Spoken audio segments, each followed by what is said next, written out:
Assalamualaikum warahmatullahi wabarakatuh.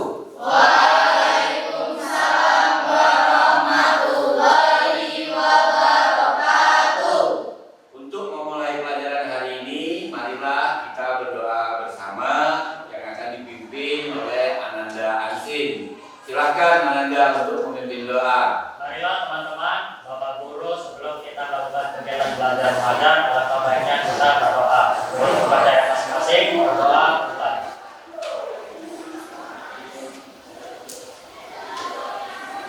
Berdoa selesai.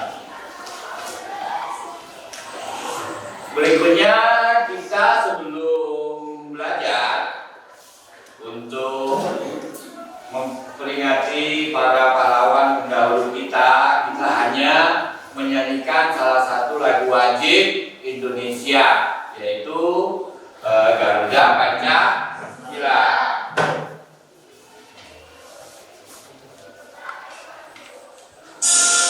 Mohon berdiri semuanya.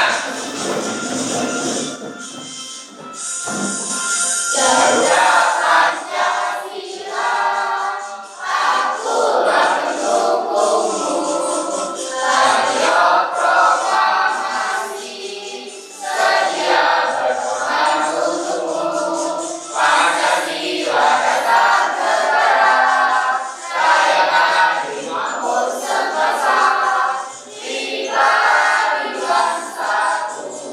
Ayo maju, maju, ayo maju, maju, ayo maju, maju.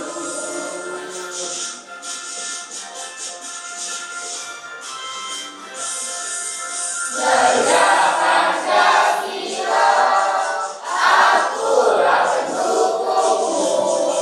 Rakyat proklamasi, sedia berkorban untukmu.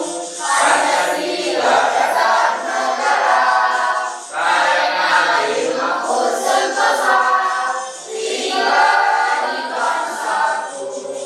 Ayo maju, maju, ayo maju, maju, ayo maju, maju. Jangan duduk dulu. Saya mau cek kerapian Anda semua. Bajunya sudah dimasukkan semua? Bajunya dipakai? Alhamdulillah. Silakan duduk kembali.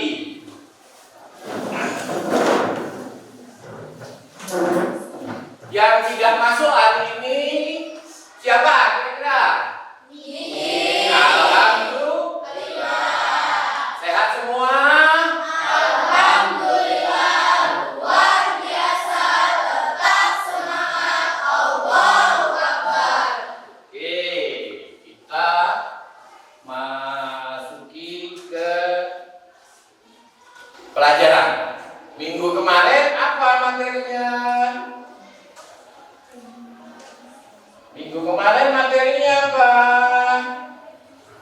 Ayo, dijawab. Minggu kemarin materinya apa? Kok diam? Materi minggu kemarin apa? Rencana pemasaran. Ya, itu materi minggu. Tapi sebelum kita masuki materi minggu ini, saya akan coba tanya. Yang pertama adalah Shopee termasuk jenis pasar apa? Saya Pak, Oke. Shopee termasuk jenis pasar modern. Shopee adalah jenis pasar. Modern. Yang kedua adalah apa beda pasar tradisional dengan pasar digital? Saya Pak, Apa? Perbedaan pasar tradisional dan digital. Pasar tradisional adalah menginginkan interaksi langsung dan tawar-menawar. Pasar digital adalah untuk mencari kemudahan dan jangkauan yang luas. Oke. Jawaban yang paling bagus, ya. Terus yang ketiga, ini ada pertanyaan lagi. Mengapa kita perlu tahu jenis pasar? saya Pak, Oke.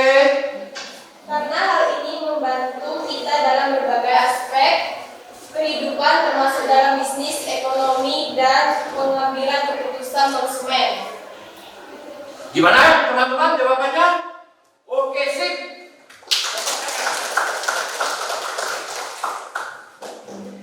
Kita masuki materi berikutnya. Hari ini adalah apa materinya hari ini? Materi hari ini apa? Pasar dalam perekonomian. Tujuan pembelajaran hari ini yang pertama adalah peserta didik mengidentifikasi pengertian daripada pasar. Yang kedua, peserta didik dapat membedakan jenis-jenis pasar. Yang berikutnya, peserta didik dapat menyajikan hasil pemahaman dalam bentuk kreatif. Di situ nanti kita bagi kelompok, tapi kita belajar materinya dulu biar kamu bisa menjawab diskusi kelompok nantinya, ya. Jadi yang akan kita pelajari hari ini, tujuan belajar kita hari ini adalah ada 3 poin penting. Saya ulangi lagi, yang pertama adalah apa? Anda harus dapat mengidentifikasi pasar. Yang kedua, Anda harus mengerti jenis-jenis pasar, ya. Untuk biar kamu nggak stres, kita coba ice breaking, ya.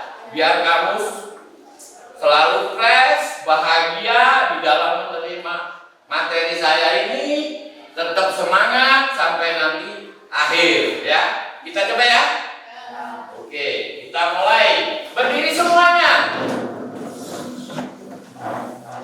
Oke, 1, 2, 3. Maju, maju, mundur, mundur, mundur. Kanan, kiri,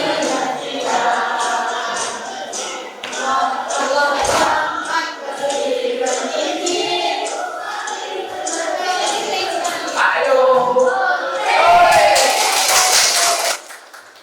Oke, terima kasih. Ya. Kalau kita belajar terlalu fokus, kalau kita belajar terlalu serius, kamu akan stres. Ya. Nah, sekarang saya akan kasih video untuk nanti Anda pahami. Ya. Pembelajaran hari ini kita adalah modulnya belajar kita adalah project basic apa? Project basic learning. Ya. Apa itu? Ya. Dengan pendekatan berdiferensiasi. Ya. Itu adalah kurikulum yang baru. Ya, kurikulum yang baru. Nah, sebelum saya tampilkan video ini, Anda harus simak, Anda harus pahami, nanti Anda harus punya kesimpulan apa dari video yang saya tampilkan nanti. Ya, intinya tentang ekonomi. Kita sekolah ekonomi, kita sekolah SMK harus memahami apa itu ekonomi. Karena ekonomi itu banyak, ya. Ekonomi itu luas, ya. Kita coba untuk tonton videonya ya. Tolong disimak dengan baik.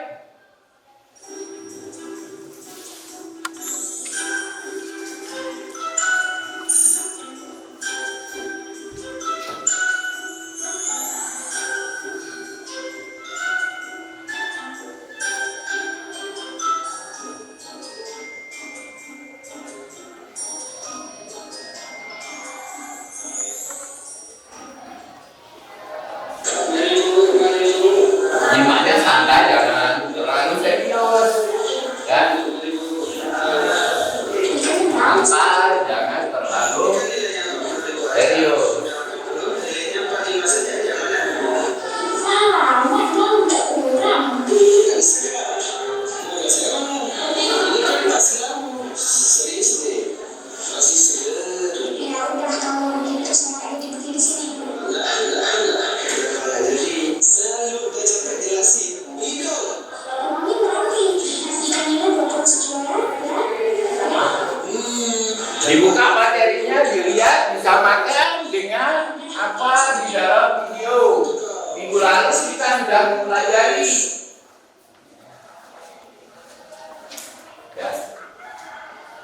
itu sekilas video yang nantinya harus Anda buat ya untuk bahan diskusi. Kita berikutnya adalah peta konsep. Ya. Di situ kamu lihat peta konsep di dalam belajar ada yang namanya pasar dalam perekonomian. Karena judul materi hari ini adalah pasar dalam perekonomian. Di dalam perekonomian, ya, di dalam pasar itu terbagi-bagi. Ada yang namanya pengertian pasar, ada peran pasar, fungsi pasar, ada macam-macam pasar. Nah, dari output pasar tersebut di bawah ada lagi yang namanya pasar persaingan sempurna, ada pasar monopoli, ada pasar oligopoli, ada pasar monolistik, ya, ada pasar monotoni, ada pasar oligopoli, ya. Yang namanya pasar monopoli itu adalah pasar yang dikuasai oleh satu produk. Dia hanya satu produk. Ya. Itu yang namanya pasar monopoli. Tetapi pasar di sini, pasar di ekonomi Indonesia yang diceritakan di dalam materi ini adalah yang sehat. Karena pasar itu ada yang sehat, ada yang tidak sehat. Ya. Di situ nanti di dalam buku Anda bisa pelajari, nanti saya kasih filenya di rumah, Anda lebih bisa lagi untuk mempelajarinya. Ya, itu yang namanya peta dalam pasar atau peta konsep dalam kita mempelajari pasar dalam perekonomian. Ya. Ada pertanyaan sampai sini? Sebelum kita lanjut ke materi? Oke, udah siap semua ya? Sekarang saya akan tanya kepada Anda. Sebelum kita masuk di materi berikutnya ya. Apa yang dimaksud dengan pasar? Siapa yang bisa jawab? Oke. Pasar adalah tempat atau proses interaksi antara pembeli dan penjual untuk melakukan transaksi jual beli barang atau jasa. Oke. Sebenarnya kita jawab sekian sederhananya bisa. Pasar adalah tempat berkumpulnya orang-orang di dalam transaksi, itu dia sudah cukup. Itu pengertian daripada pasar. Ya, itu adalah pengertian daripada pasar. Ya. Yang berikutnya adalah ya. Kita masuki materi yang berikutnya. Ya. Di sini ada yang namanya pengertian pasar. Ya. Di sini pengertian pasar menurut ilmu ekonomi, bukan menurut masyarakat. Apa itu pengertian pasar menurut ekonomi?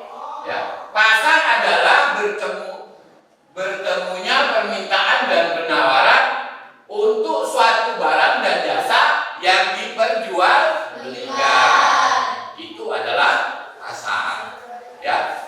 Tadi sudah Anda sebut, ada pasar digital, ada pasar tradisional. Contohnya kalau pasar yang tradisional yang bagaimana?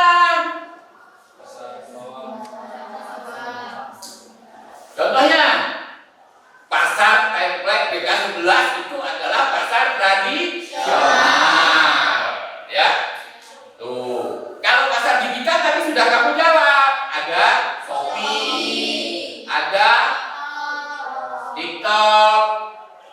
Kenapa mereka menawarkan melalui itu? Karena sekarang zamannya sudah berubah. Beda seperti zaman dulu. Makanya sekarang ini yang pasar-pasar tradisional banyak gulung tikar dengan adanya pasar digital.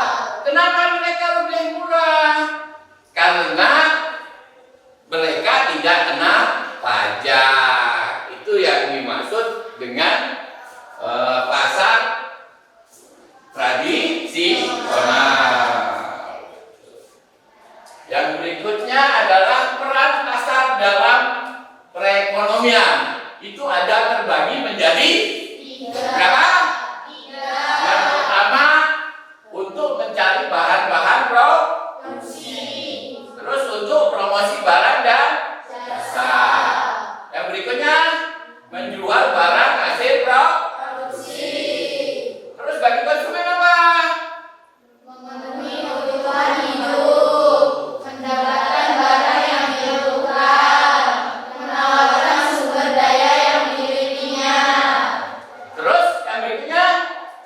bagi pemerintah. Sumber pendapatan bagi negara atau pemerintah. Penunjang bagi kelancaran pembangunan nasional. Nah, itu adalah yang dimaksud dengan pasar. Ya. Fungsi pasar dalam perekonomian. Yang pertama itu pasar sebagai distribusi. Apa? Untuk mempermudah proses pendistribusian dan produsen ke konsumen. Terus pasar sebagai bentuk harga setelah terjadi kesepakatan. Contohnya, kamu beli tempe, ini kalau di pasar tradisional, kamu bisa tawar-menawar. Tapi kalau di pasar digital, bisa nggak? Kira-kira? Tidak, karena harga sudah ditentukan. Yang paling gampang itu adalah di pasar tradisional. Terus yang berikutnya pasar sebagai sarana promosi untuk mempermudah produsen untuk mempromosikan barang dan jasa. Contoh sederhana, ketika kamu ke pasar pengen beli makanan, kalau tempatnya rame pasti makanan itu enak. Itu ciri. Ya, nggak perlu mereka mau promosi. Itu kalau pasar tradisional. Beda kalau pasar modern, produk, karena mereka memang punya budget untuk biaya promosi. Ya, 10% dari penghasilan untuk biaya promosi itu kalau di dalam ekonomi. Ya. Yang berikutnya, macam-macam pasar. Pasar output, pasar yang memperjualkan belikan produk, barang dan jasa sebagai hasil produksi perusahaan. Contohnya apa nih hasil dari produksi perusahaan? Ayo, sepatu. Apa meneh? Apalagi? Tas, baju, buku. Ya, itu. Apalagi termasuk yang kita pakai hari ini. Ini hasil dari produksi. Dok? Oke, yang berikutnya pasar input. Pasar yang memperjualbelikan faktor-faktor produksi dari pemilik faktor produksi atau biasanya dalam kegiatan ekonomi disebut rumah tangga. Sedangkan pembelinya adalah perusahaan. Contohnya home industry. Ngerti yang dimaksud dengan home industry? Home industry itulah hasil daripada produk yang dijual ke perusahaan, nanti labelnya namanya perusahaan yang membeli. Contoh, keripik itu termasuk home industry. Saya sebagai distributornya, pengepulnya, misalnya Tria buat keripik, Einstein buat keripik, ya. Nanti saya tampung. Tapi setelah saya beli, nama produknya itu adalah nama perusahaan saya. Betul nggak? Itu yang dimaksud. Ya. Pasar output, pasar menurut struktur penjual. Yang pertama, pasar persaingan sempurna. Contoh di Gumawang itu, misalnya jual sirup, mereknya sama, jenisnya sama, ya, jejer, ya, harga sama. Itu namanya persaingan sehat. Ya, ada lagi pasar yang sempurna, ya. Itu yang saya sebut tadi ya, pasar sempurna. Yang kedua adalah pasar persaingan tidak sempurna. Yang di awal tadi ada monopoli, ada oligopoli, ada persaingan monopolistik. Artinya pasar itu dikuasai hanya oleh satu perusahaan. Ini terjadi di Indonesia. Ini terjadi. Apalagi sekarang ini contoh di kita Oku Timur, produk-produk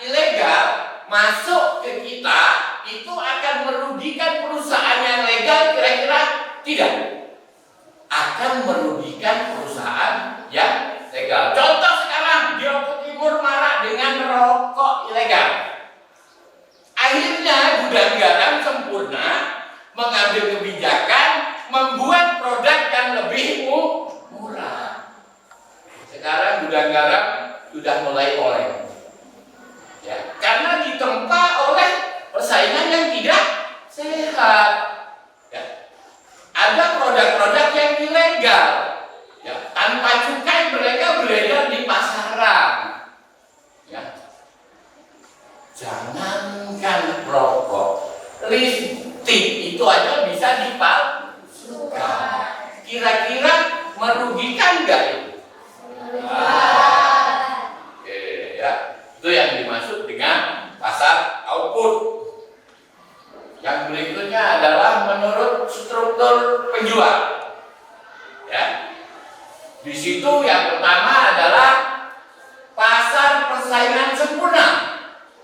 Pasar persaingan sempurna adalah suatu bentuk interaksi antara permintaan dengan penawaran yang ditandai oleh jumlah produsen dan konsumen sangat banyak dan hampir tidak terbatas. Artinya, bagaimana produsen itu akan menjual barangnya supaya laku. Kenapa? Saking banyaknya yang jual produk sama. Nah, itu yang saya gambarkan pertama tadi adalah persaingan yang sempurna. Ya, mereka tidak saling menjatuhkan, tetapi mereka mempromosikan barangnya dengan caranya masing-masing. Itu yang dikatakan persaingan yang sempurna. Tidak, woi, barang itu jelek, jangan kita beli. Nah, itu tidak boleh. Artinya kalau sudah seperti itu adalah persaingan yang tidak sehat, tidak sempurna. Itu ya. Yang berikutnya, ciri-ciri persaingan sempurna. Yang pertama, terdapat banyak penjual, perusahaan dan pembeli. Yang kedua, produk-produk homogen atau sama. Yang ketiga adalah bebas keluar masuk pasar. Penjual dan pembeli mengetahui kondisi pasar secara sempurna. Di ciri-ciri pasar yang sempurna, bebas dijual. Intinya jangan saling menjelekkan. Berikutnya, pasar persaingan tidak sempurna. Contoh, ciri-cirinya hanya ada satu penjual, terdapat banyak pembeli, tidak ada barang substitusi yang sempurna, rintangan cukup kuat untuk masuk ke pasar monopoli.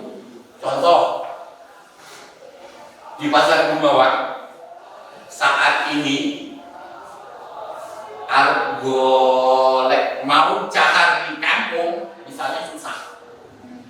Yang jual hanya satu orang, ya. Yang kangkung biasanya harganya 1.000, itu bisa jadi 5.000. Itu monopoli namanya. Karena terserah penjual, karena orang pembeli itu butuh berapapun akan dibeli. Maka di situ dikatakan persaingan tidak sempurna. Terus biasanya pupuk, kita ini kan petani loh. Pupuk di Tanjung oke, di pasaran langka, akhirnya hanya satu toko yang jual pupuk. Dia akan jual dengan harga yang tidak standar. Artinya dia akan jual harga lebih tinggi. Ini terjadi di kita. Nggak usah kayak gitu. Misalnya kita panen, ya, panennya banyak, ya, gelem sekian, mau sekian, nggak mau sudah. Karena kita ini butuh, maka itu akan kita jual. Itu yang dimaksud ya. Nah, tapi di dalam pemerintah itu ada contoh-contoh yang dikuasai, ya, oleh pemerintah. Nah, ini salah satu contoh. KAI di Indonesia hanya satu. Apa itu KAI? Ya. Perusahaan apa? Kereta Api Indonesia. Ada yang namanya POS, ada yang namanya PLN,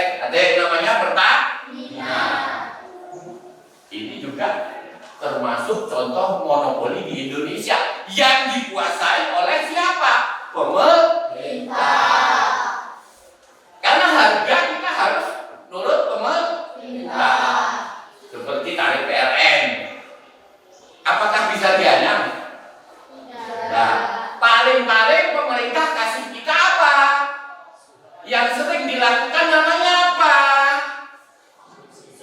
Subsidi. Pertamina kasih subsidi, Pak? Iya. Contoh Pertalite kalau tidak disubsidi, dia akan harganya akan mahal. Itulah cara pemerintah untuk membantu masyarakat. Kantor pos itu perusahaan ya BUMN itu, badan usaha milik negara. Yang namanya BUMN itu 50-50. 50% punya perusahaan, 50% punya negara. Itu 50-50. Ya, nih. Kantor pos itu kok dikatakan sebagai BUMN? Iya. Ya, karena dia bisnis.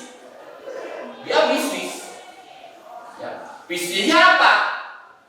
Kalau kantor pos bisnisnya apa? Jasa. Itu kalau kantor pos. Ya. Pasar oligopoli itu ciri-cirinya Anda pelajari ya, karena kita terbatas waktu ya. Nanti saya kasih filenya ya, tapi sedikit banyak saya jelaskan dulu. Pasar oligopoli, terdapat beberapa pasar, penguasa pasar, barang yang diperjualkan dapat homogen, dapat pula berbeda corak, terdapat halangan masuk yang cukup kuat.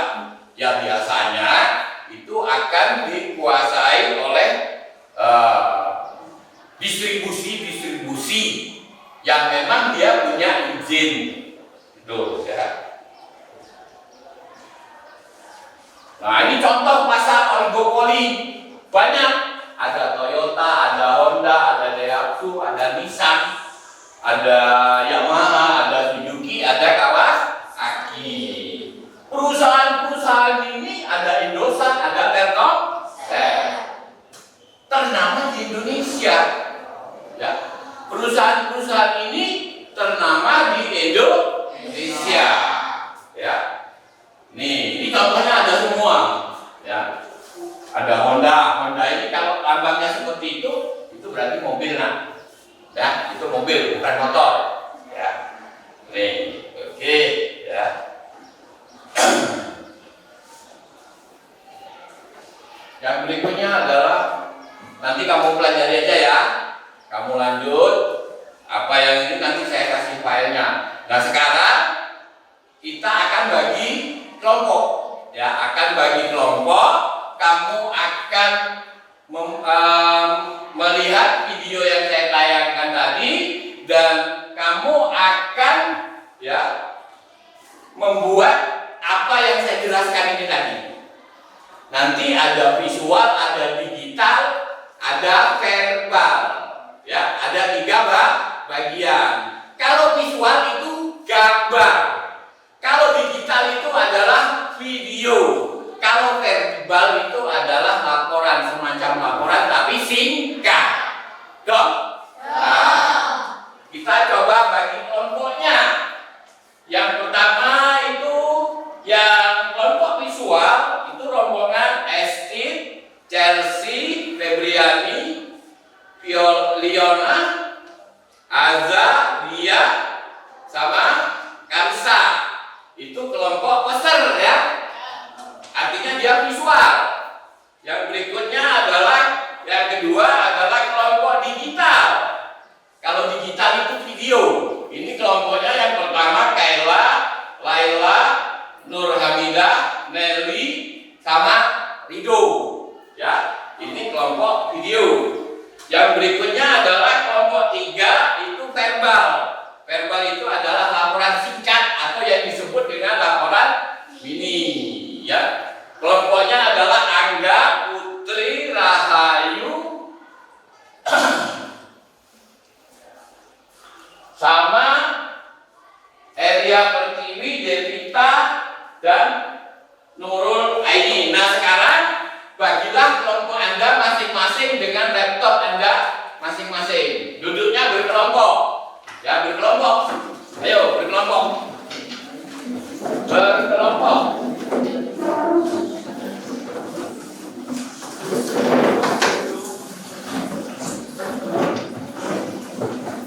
Berkelompok.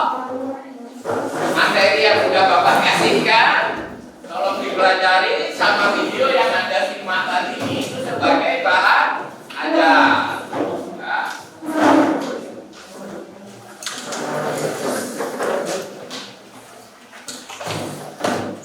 Saya kasih waktu 20 menit dari sekarang. Silahkan Anda kerjakan. Saya kasih waktu 20 menit dari sekarang. Ayo. Berdiskusilah dengan baik materi yang sudah saya sampaikan tadi. Ya. Buatlah yang terbaik biar nilai Anda dapat baik. Semangat? Bapak harus kan? Walaupun kita di jam-jam yang panas seperti ini, Anda harus semangat. Kalau Anda bingung, tanya, saya siap untuk menjawab pertanyaan Anda. Saya rasa apa yang sudah saya sampaikan tadi itu sudah jelas semua. Ya.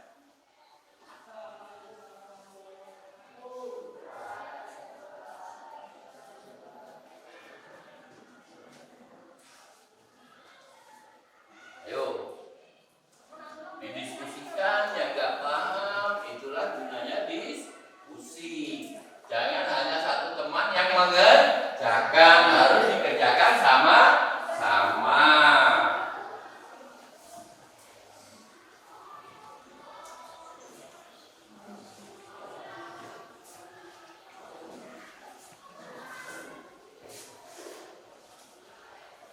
Bagaimana Tria? Bisa? Oke.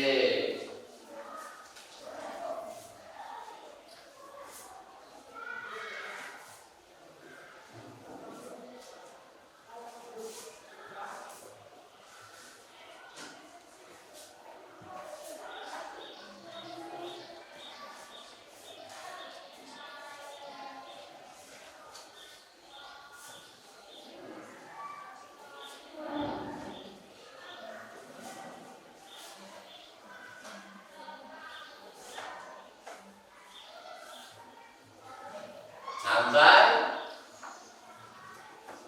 tapi hasilnya memuaskan, ya. Kita belajar itu harus santai.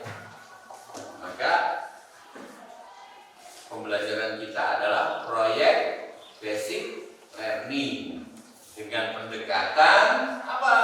Berdiferensiasi. Kita coba menggunakan kurikulum yang baru. Makanya santai tapi harus mengena.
Bapak,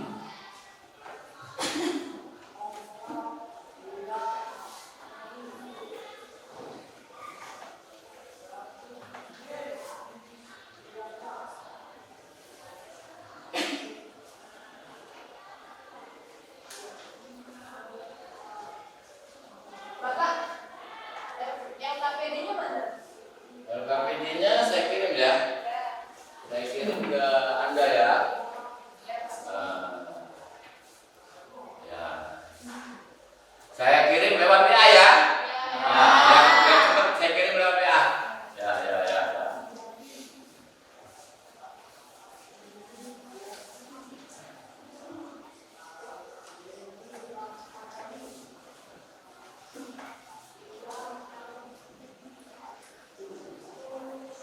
Sudah masuk semua WA saya?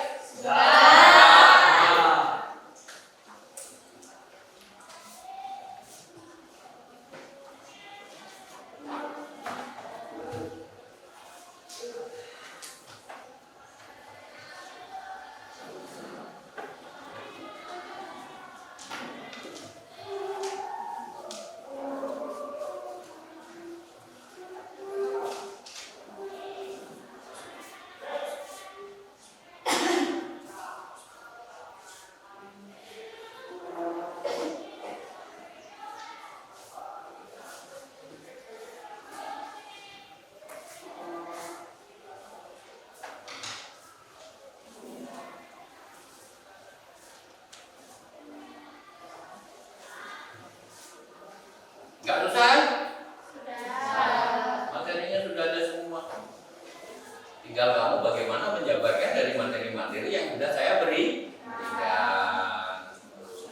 Kalau kamu menyimak itu pasti memahami apa yang saya berikan, gitu. Ya. Itu sudah semua. Dari RKPD itu juga bisa kamu lihat apa yang harus kamu lakukan, apa yang harus kamu jaga.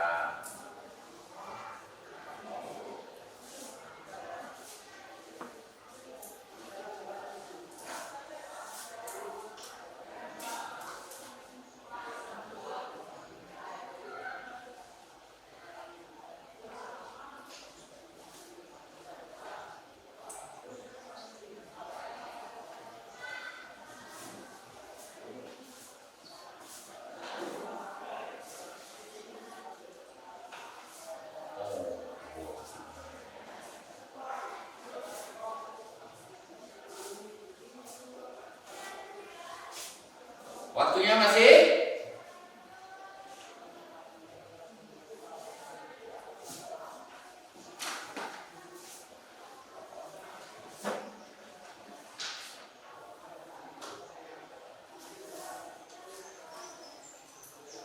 Gimana?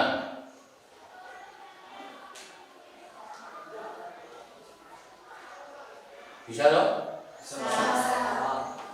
Oh, pasti gimana? Ada kesulitan?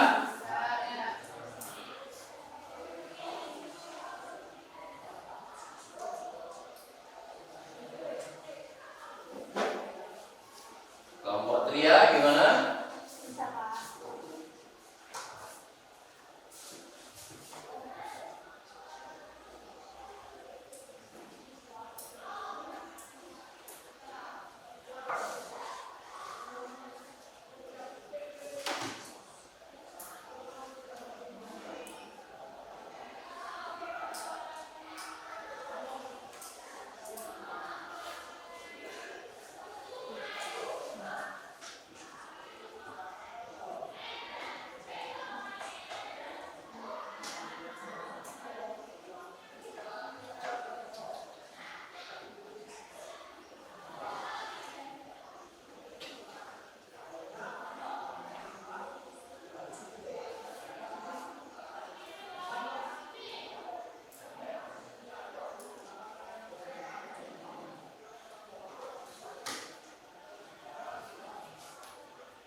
Ansin gimana? Sama. Ya.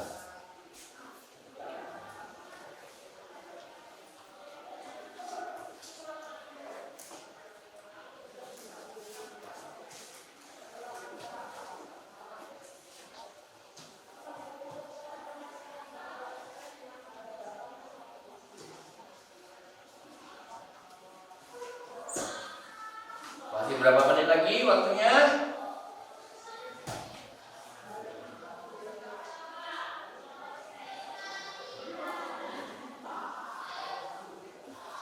Masih ada waktu, kalau yang belum ini suruh diperbaiki ya.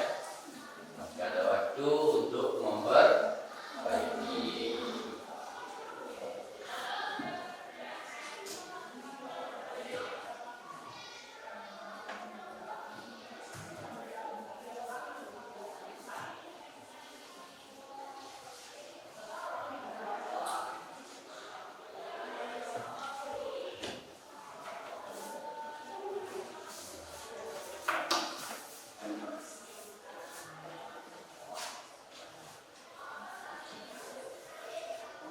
Ya, waktunya masih panjang.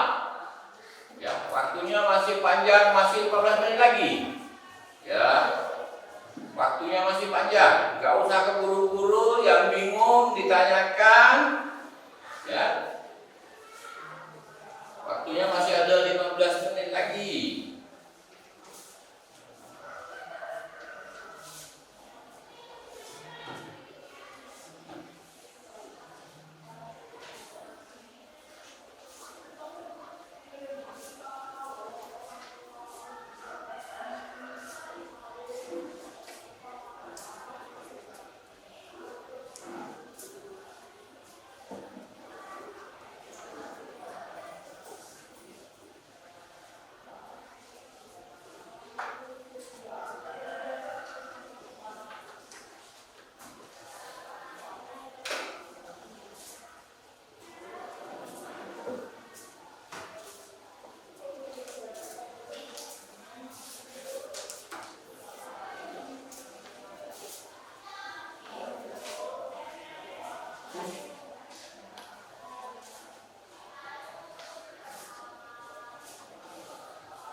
Nanti setelah kerja kelompok, kalau masih ada waktu, saya jelaskan lagi ya. Biar kamu nggak bingung. Ya, saya lanjut materinya lagi, tapi kerjakan dulu apa yang menjadi tugas dan materi-materi yang sudah saya jelaskan, sama Anda memahami, menganalisa video yang saya tontonkan tadi. Jadi kalau masih ada waktu, saya jelaskan lagi. Karena minggu depan kita sudah harus masukin materi yang berbeda. Tuh. Kita nggak selesai-selesai kalau hanya mengolah materi ini aja.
kalau sudah selesai filenya kirim ke HP saya biar saya masukkan ke laptop biar kamu bisa presentasi ya.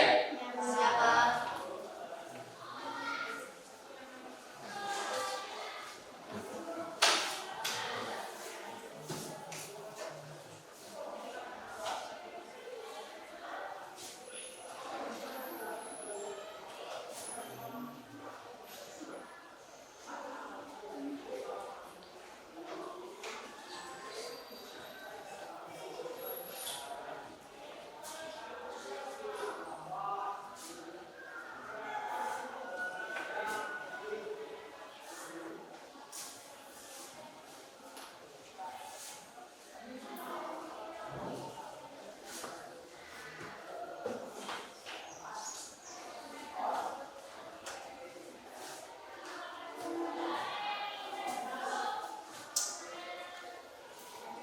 Bingung, materinya kan sudah dikasih. Ya Pak.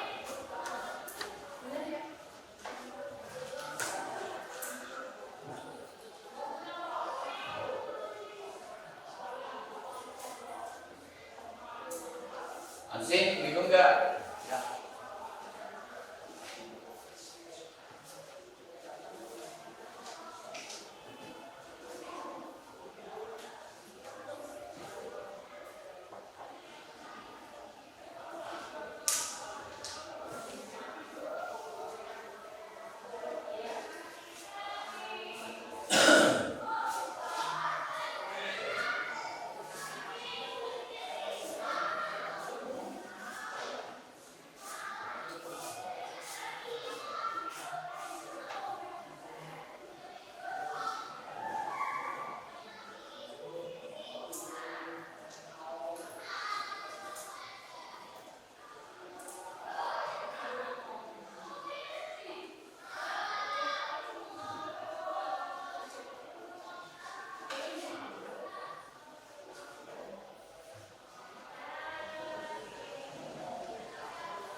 Oke, masih ada waktu 10 menit.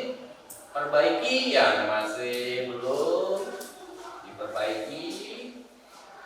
Ya. Masih ada waktu 10 menit. Biar nilai kamu itu nanti besar-besar semua. Biar nilai kamu itu maksimal. Ya, saya nggak mau pelajaran Bapak nilainya kecil-kecil. Ya. Saya tahu anak Bapak ini hebat-hebat semua. Ya. Anak Bapak adalah anak yang hebat. Jadi ketika ada tugas harus dengan baik dikerjakan.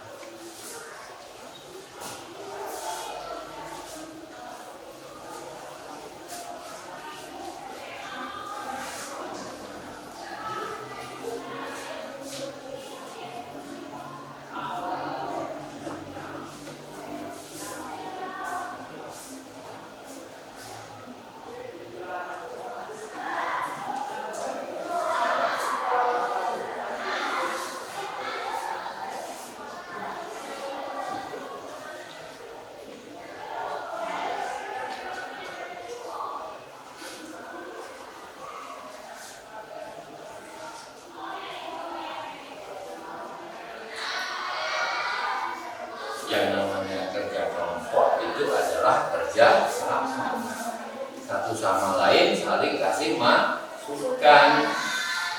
Hasilnya jadikan satu, buatlah kesimpulan. Itu namanya kerja kelompok.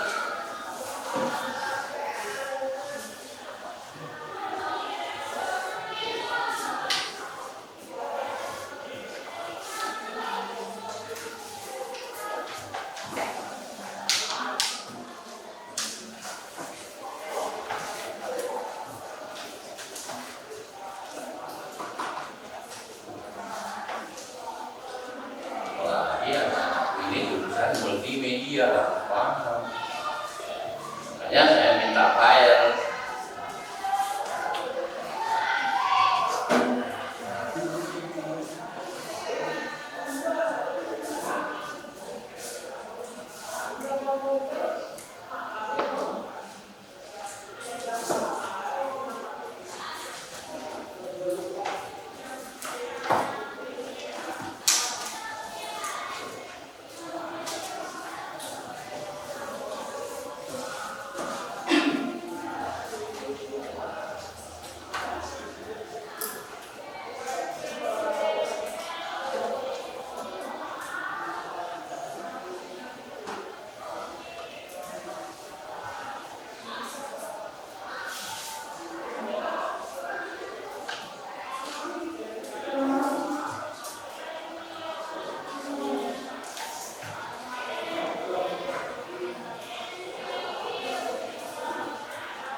7 menit lagi.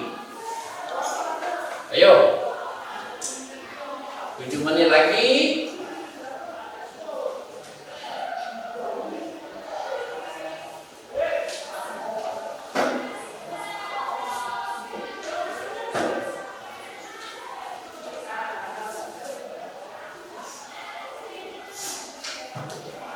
Nanti kelompok pertama kelompok Ensin ya.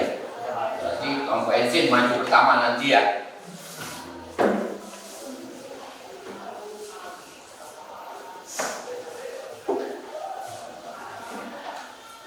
Kelompok kedua siapa tadi? Oh ya. Lihat kelompok ketiga. Ayo dibagusin. Ada waktu 7 menit. Jangan lupa nanti payahnya kirim ke saya ya.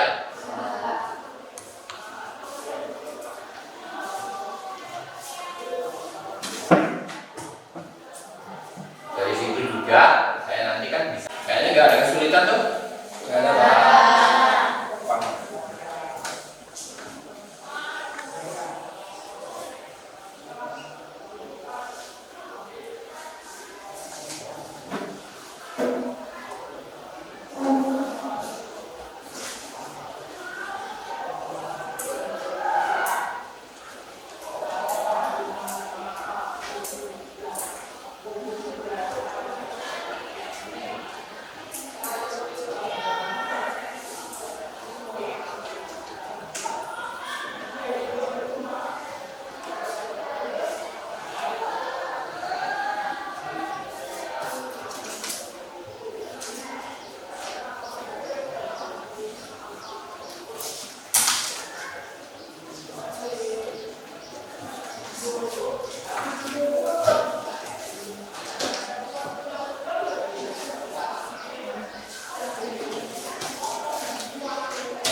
Yang sudah selesai, kumpulkan, masukkan, kirim ke HP saya biar nanti saya masukkan ke laptop biar kamu presentasi ya.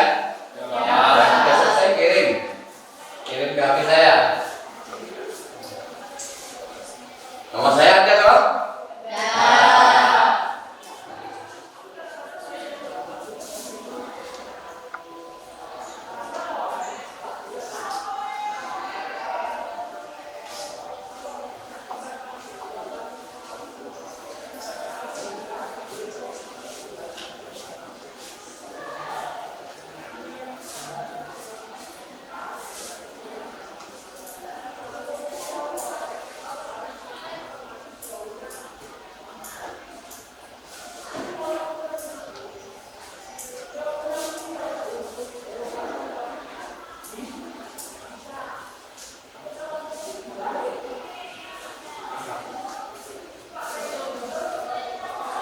Ya, malah kelompok 3 yang sudah selesai saya masukkan dulu ya.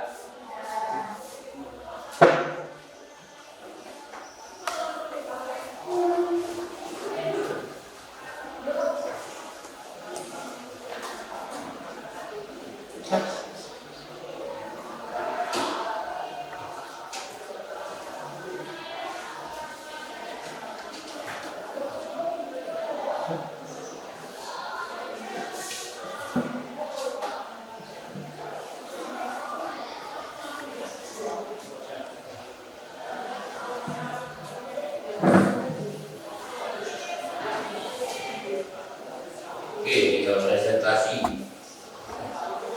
Kalau yang lain,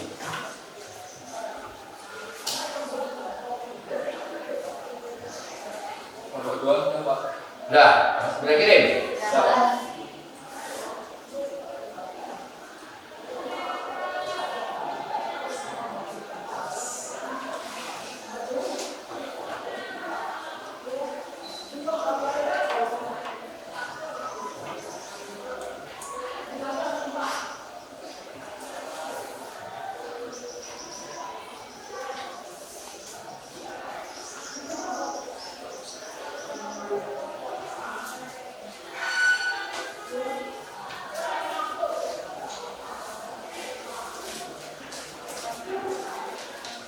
Kelompok 1 sudah Pak? Oke, sudah dikirim deh. Sudah Pak?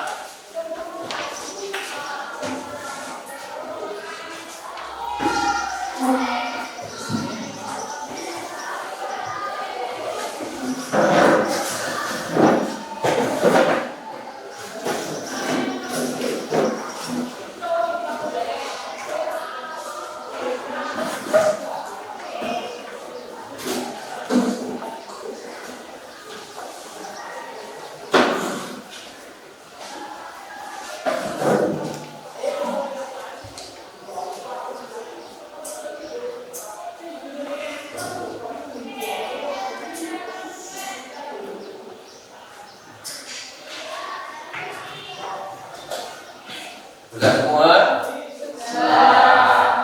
Ya. Kembali ke asalnya masing-masing. Oh, mau kembali atau tetap di kelompoknya masing-masing? Ya, tetap di kelompoknya. Coba sekarang kelompok 1. Untuk tadi sudah saya masukkan semua, kelompok 1 maju. Ya. Kelompok 1 maju, pensil.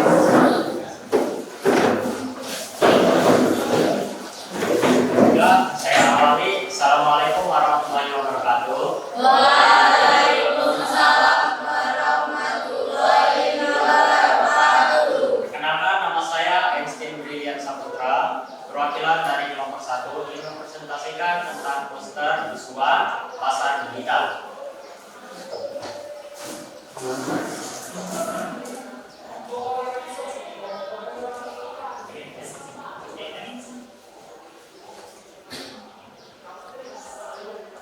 Berikut adalah hasil dari kerja kelompok kami yang berjudul manfaat bisnis digital. Saya akan menjelaskan sedikit tentang manfaat bisnis digital, yaitu efisiensi dan produk aktivitas, skalabilitas pasar, pengurangan biaya, dan data berharga. Dari penjelasan saya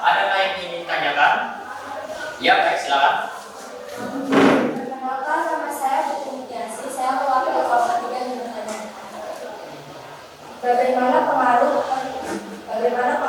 perkembangan teknologi terhadap keberadaan pasar? Baik, untuk menjawab soal dari kelompok 3, berikan saya sedikit waktu. Untuk teman-teman saya kelompok 1, mohon untuk mencari jawaban dari soal kelompok 3.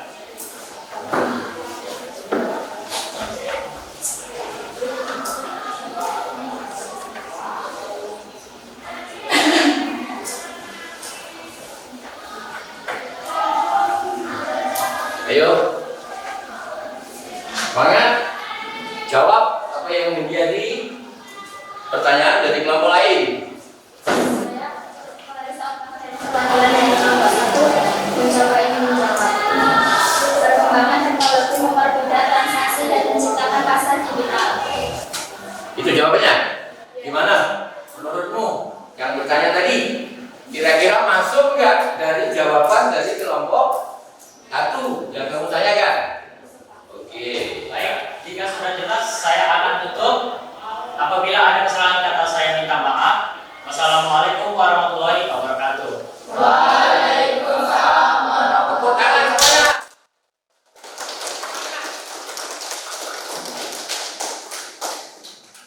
Oke, yang berikutnya adalah kelompok 2. Siapa perwakilan dari kelompok 2 untuk maju? Monggo, silakan.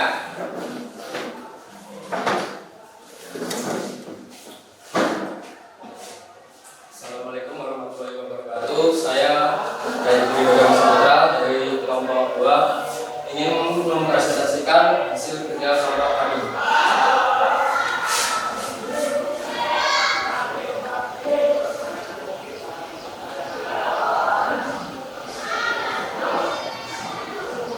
Jadi ini adalah video yang kami buat, kalau diperhatikan.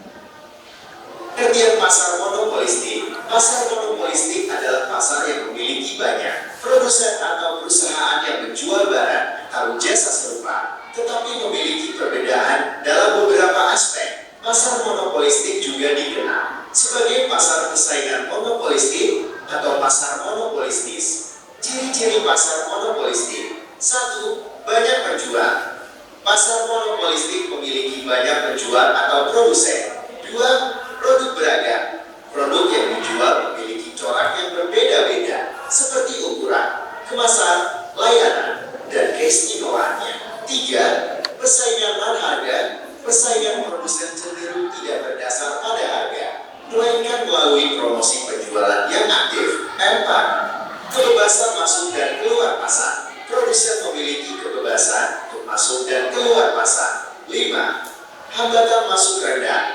Hambatan untuk masuk ke industri atau pasar relatif rendah. 6. Perkembangan teknologi dan inovasi. Adanya persaingan yang ketat dan banyaknya kompetitor mendorong perkembangan teknologi dan inovasi. Kelebihan pasar monopolistik. Pasar monopolistik memiliki beberapa kelebihan, yaitu: 1. Banyaknya produsen. Konsumen dapat memilih produk yang terbaik dari berbagai produsen.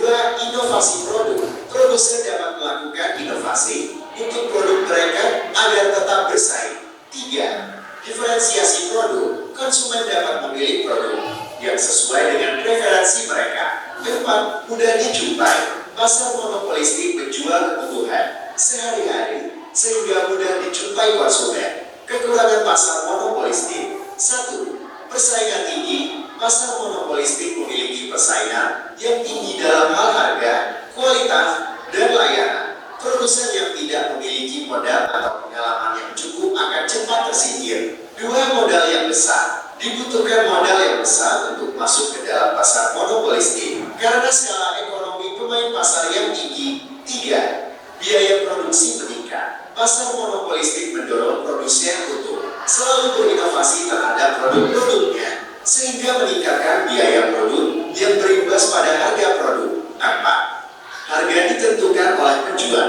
Dalam pasar monopolistik, perusahaan menjual produk yang serupa tetapi berbeda, sehingga perusahaan menentukan harga. 5. Daya tarik pembeli berbeda. Sifat barang yang dihasilkan berbeda corak atau diferensi produk, sehingga menimbulkan daya tarik yang berbeda kepada para pembeli. Sifat persaingan pasar monopolistik. 1. Produk serupa namun berbeda. Produk-produk yang ditawarkan dalam pasar monopolistik serupa, tetapi bukan pengganti yang sempurna. 2.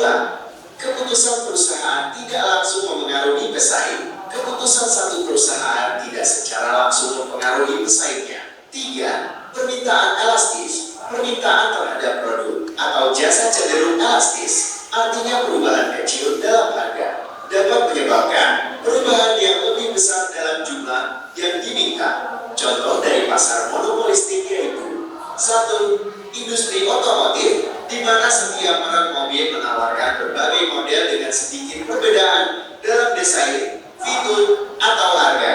2. Industri kosmetik, di mana setiap merek sering menargetkan segmen pasar tertentu dan menawarkan produk dengan formula, kemasan, atau citra barang yang berbeda. 3. Pabrik rokok, di mana setiap perusahaan mempunyai ciri khasnya masing-masing, seperti racikan rokok, tampilan desain kemasan, dan juga varian rasa yang disediakan. Terima kasih telah menyaksikan video ini. Semoga ilmu ini bermanfaat.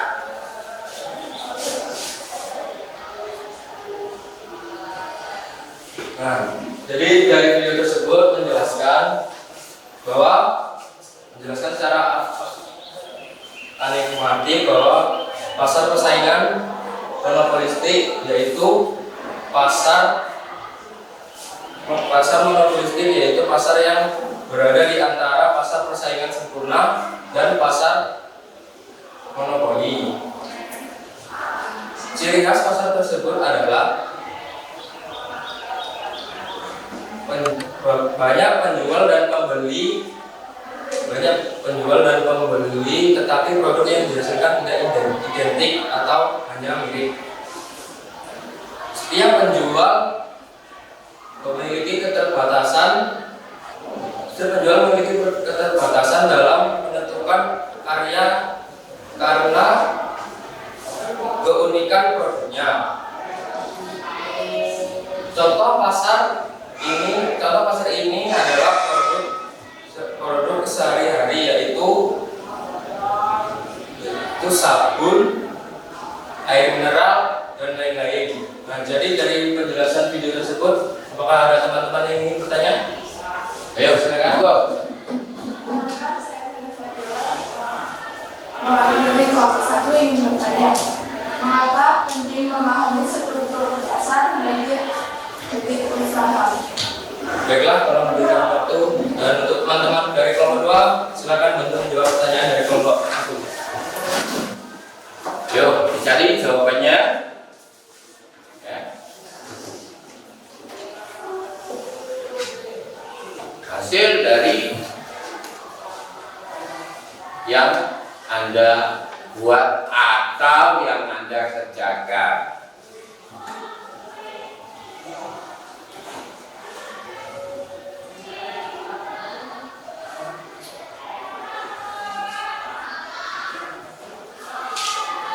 Ayo. Mas Ari, dari kelompok 2 ini mencoba menjawab dari Fiona. Sangatlah penting bagi pelaku usaha untuk memahami struktur pasar, karena untuk menentukan strategi, harga, promosi, dan persaingan yang tepat untuk meraih keuntungan dan mempertahankan usaha. Baiklah, apakah sudah jelas jawabannya? Bagaimana? Dengan jawaban dulu. Nah, intinya apa yang dari jawaban atau pertanyaan kelompok 1 ya, di dalam monopoli pasar, di dalam pasar itu perlunya ada yang namanya analisis, menganalisa ada struktur bagaimana penentuan pasar tersebut. Tanpa adanya analisis, Anda tidak akan bisa menentukan pasar tersebut. Itu adalah jawabannya. Oke, jawabannya sip. Beri aplaus. Baiklah, jika sudah jelas jawabannya, saya akhiri. Wassalamualaikum warahmatullahi wabarakatuh. Waalaikumsalam warahmatullahi wabarakatuh. Oke, silakan duduk. Yang berikutnya adalah kelompok 3. Siapa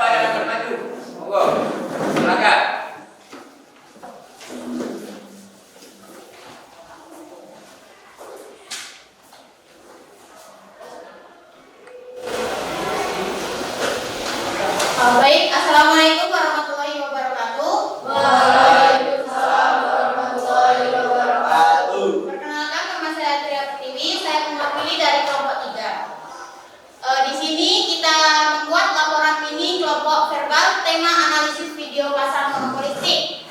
Dari teman-teman tadi sudah menonton video, kita membuat laporan mini.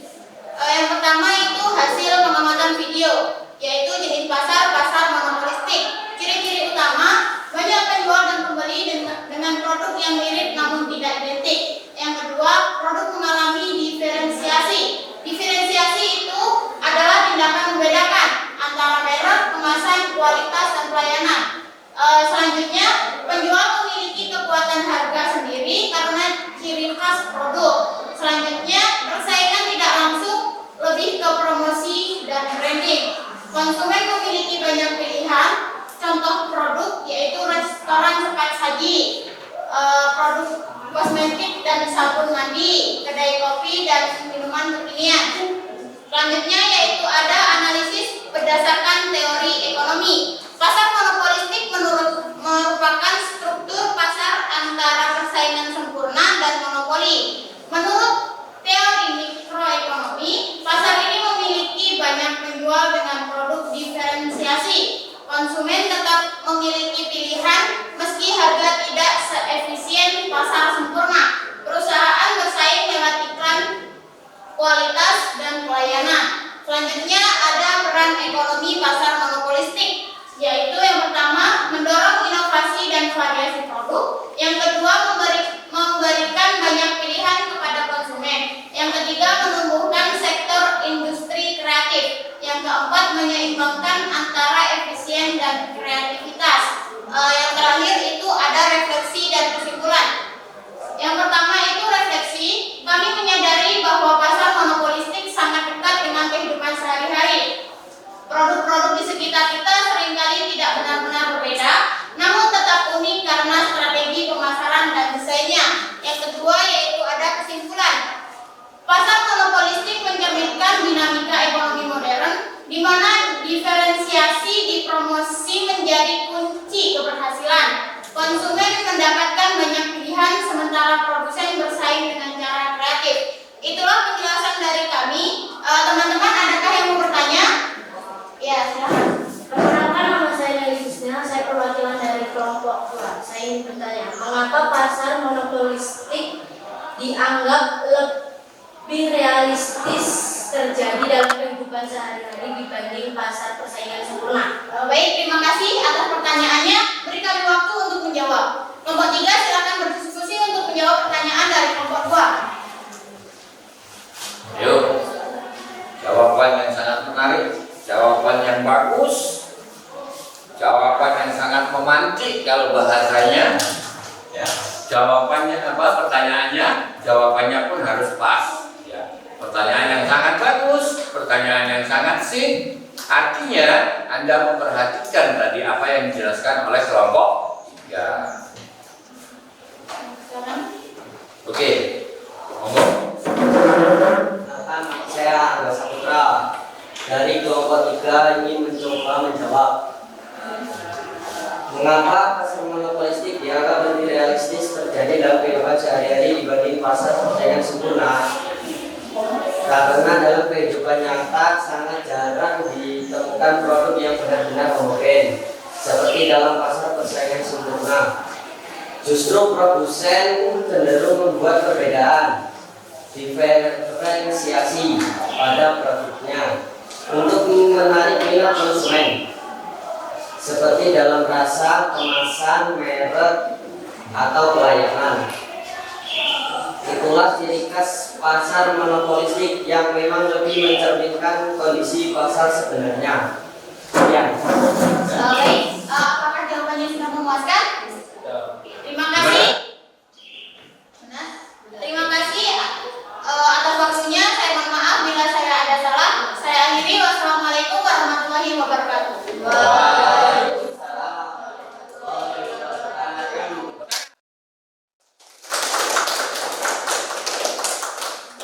Oke, dari apa yang menjadi penjelasan Ya, menjadi penjelasan Anda semua itu sangat memuaskan bagi saya. Artinya di dalam belajar ini Anda betul-betul memperhatikan. Sekarang duduknya kembali seperti semula. Duduknya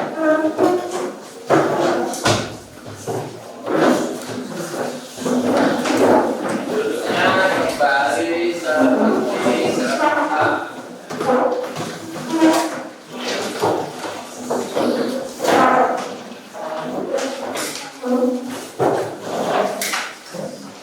Oke, dari 3 kelompok tadi, ya, Anda harus punya kesimpulan. Ya, dari 3 kelompok tadi, Anda harus punya kesimpulan. Sekarang siapa yang akan maju? Oke, silakan. Assalamualaikum warahmatullahi wabarakatuh.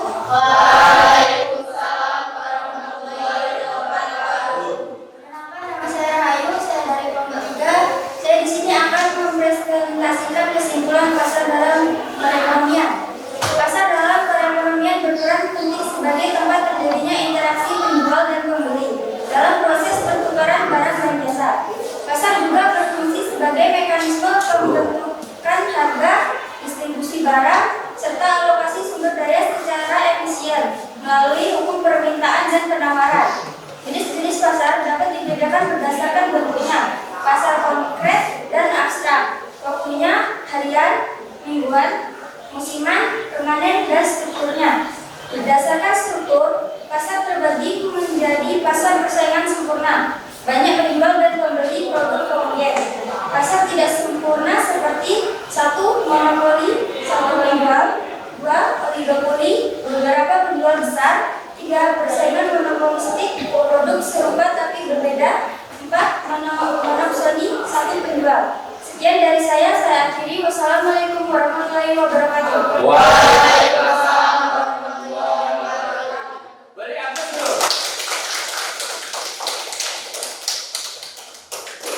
Ya, itu kesimpulan dari anak-anak semua. Bapak juga punya kesimpulan. Ya, saya juga punya kesimpulan. Oke. Nah, ini kesimpulan dari saya. Ya. Pasar dalam perekonomian merupakan tempat sarana terjadi interaksi antara penjual dan pembeli untuk melakukan transaksi barang dan jasa, baik secara langsung maupun tidak langsung. Jenis-jenis pasar dapat dibedakan berdasarkan bentuk, waktu, struktur, persaingan seperti pasar tradisional, modern, persaingan sempurna, persaingan monopoli, persaingan oligopoli, dan monopolistik. Setiap jenis pasar memiliki ciri khas dan peran penting dalam mengatur distribusi barang, menentukan harga, dan mendorong pertumbuhan. Itu kesimpulan dari Bapak, ya. Mohon maaf, ada yang mengganggu ini.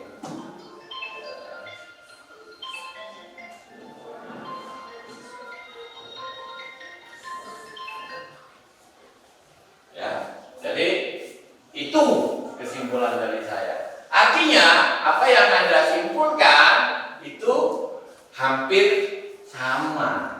Ya, oke. Mungkin untuk pelajar ya, dari kesimpulan-kesimpulan itu masih Anda dapat petik ya dari pelajaran ini, dari kesimpulan saya bahwa pasar itu sangat penting. Ya, saya ulangi lagi dari awal, itu namanya ada pasar modern, ada pasar tradisional. Maka di dalam materi ini Anda harus bisa berdiferensiasi. Artinya Anda harus bisa membeda-bedakan, Anda harus bisa memilah-milah mana pasar yang sehat, mana pasar yang tidak sehat. Ya, Anda harus paham. Ya, Anda harus paham. Ya, karena yang pertama Anda SMK. Artinya harus menguasai ekonomi, harus menguasai pasar. Makanya harus banyak belajar. Belajarnya bagaimana? Sekarang ini kamu lihat. Itu yang di Gumawang itu, yang di pasar Gumawang. Kalau sore itu namanya pasar kuliner. Itu termasuk pasar yang mana? Kalau menurut Anda? Persaingan mereka sehat. Contoh jual pisang semua. Ya toh, jual es semua. Mereka bersaing sehat. Tuh. Tinggal bagaimana Tuhan mengasih rezeki kepada penjualnya. Itu kalau di dalam perdagangan, ya. Jadi sekali lagi bahwa pasar itu macam-macam. Ya ulang-ulang lagi biar kamu juga bingung. Dari materi kita, ya. Apa tadi? Pasar dalam perekonomian. Itu kunci. Ya. Kalau Indonesia ini ekonominya ambruk, otomatis masyarakatnya akan sengsara. Itu loh. Ya. Apalagi kita, ya, yang di pedesaan seperti ini, ya, yang kadang-kadang penghasilan itu tidak menentu, beda dengan penghasilan yang orang-orang hidupnya di kota. Ya. Karena hidup mereka, ya, sebagian besar mapan, ya. Yang kuli juga banyak, gitu ya. Yang jadi kuli juga banyak, gitu ya. Jadi Anda harus memahaminya, ya, bagaimana pasar itu akan berjalan dengan baik, ya. Itu ya.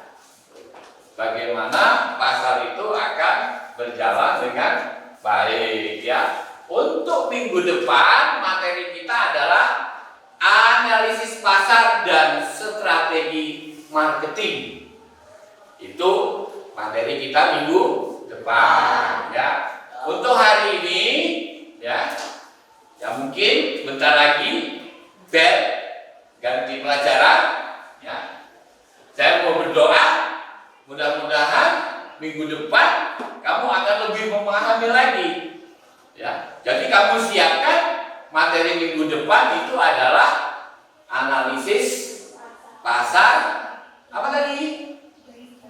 Analisis pasar apa? Loh, baru saya sebutkan. Analisis pasar apa? Ya, analisis pasar apa? Ya, analisis pasar dan strategi marketing. Mungkin hanya itu yang bisa saya sampaikan hari ini. Lebih dan kurang saya mohon maaf. Mudah-mudahan pelajaran hari ini bisa kamu ingat untuk melanjutkan materi minggu depan. Oke, semangat anak-anak. Oke, ya. Mohon maaf, saya akhiri. Wassalamualaikum.